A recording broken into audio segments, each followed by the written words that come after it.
पूरा बॉलीवुड, पूरा देश एक सुर में बोल रहा है, मोदी है तो मुमकिन है।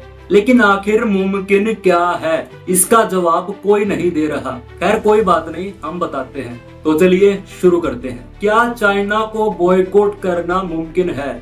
जी हाँ, मुमकिन है, लेकिन हम सिर्फ एप्स बैन कर सकते हैं। अदरवाइज इंडिया 2020-21 में जहां 65 बिलियन डॉलर का सामान चाइना से मंगवाता था, आज वो बॉयकॉट के बाद करीबन 113 बिलियन डॉलर तक पहुंच चुका है। और अगर ट्रेड डेफिसिट की बात करें तो वो भी 99 बिलियन डॉलर के आसपास है। क्या महिलाओं की सुरक्षा मुमकिन है?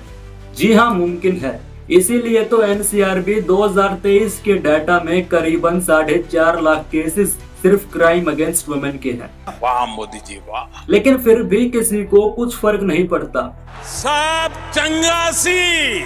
और क्या किसानों की आय दोगुनी होना मुमकिन है? जी हाँ, मुमकिन है, लेकिन इसके लिए 700 से ज्यादा किसानों को अपनी जान गंवानी पड़ी। लेकिन इसके बाद भी कोई गारंटी नहीं। और क्या नौजवानों को रोजगार मिलना मुमकिन है? जी हाँ, मुमकिन है, लेकिन इसके लिए स्टूडेंट्स को प्रोटेस्ट करने पड़ते हैं, पुलिस की लाठियां खानी पड़ती हैं। वैसे तो मोदी जी द केरला फाइल्स जैसी फिल्मों को प्रमोट कर देंगे, ऑपरेशन सिंदूर के नाम पर खुद की पीआर करेंगे और शहीद जवानों के नाम पर वोट भी मांग सकते हैं। लेकिन क्या एसएससी के स्टूडेंट से उनका हाल नहीं पूछ सकते?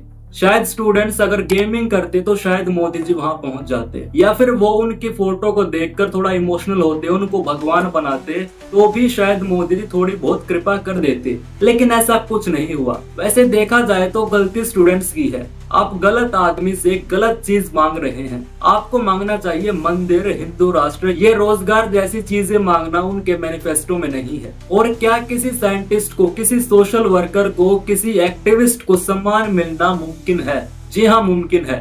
और इसीलिए तो मोदी सरकार ने सोनम वांगचुक को एनएसए यानी कि नेशनल सिक्योरिटी एक्ट 1980 का अवार्ड दिया है, यानी कि वो आदमी देश की सुरक्षा के लिए खतरा है। सोनम वांगचुक ने इंडियन आर्मी, एनवायरमेंट और लद्दाख के लोगों के लिए बहुत कुछ किया है, लेकिन उन्होंने हिंदू धर्म के लिए क्या किया है?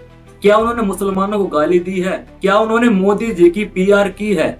नहीं ना। तो इसी की सजा वो भुगत रहे हैं और इसीलिए उन पर एनएसए लगाकर उनको जेल में बंद कर दिया गया है। और हम तो इतना ही कहेंगे कि we are with Sonam Wangchuk. और आपसे यही निवेदन है कि आप भी अपनी आवाज को सोनम वांगचुक के लिए उठाएं, क्योंकि अगर आप आज आवाज नहीं उठाएंगे तो कल आपके लिए भी कोई आवाज नहीं उठाएगा।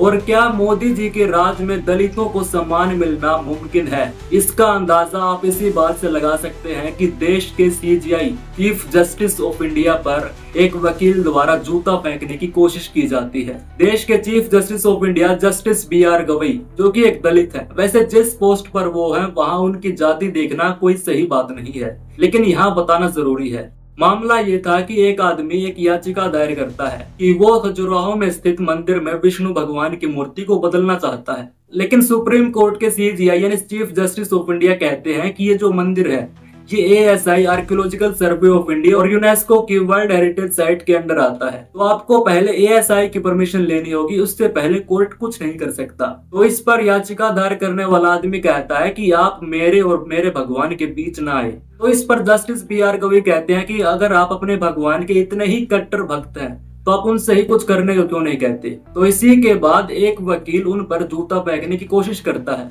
और कहने लगता है कि सनातन का अपमान नहीं सहेगा हिंदुस्तान। और एक और बाबा है जिनका नाम है अनिरुद्धाचार्य, वो भी chief justice of India justice B R Gavai को पापी बताते हैं, उनकी छाती फाड़ने की बात कहते हैं। Well, congratulation to Modi ji and Amit Shah ji, जिनकी कड़ी मेहनत की वजह से, जिनकी पार्टी की कड़ी मेहनत, उनके कड़े भाषणों की वजह से आज सीजीआई के ऊपर, चीफ जस्टिस ऑफ इंडिया के ऊपर जूता फेंकने की कोशिश की गई। उम्मीद करता हूं आप समझ गए होंगे कि आज के राज में क्या मुमकिन है और क्या नामुमकिन है। धन्यवाद। इनकलाब जिंदाबाद।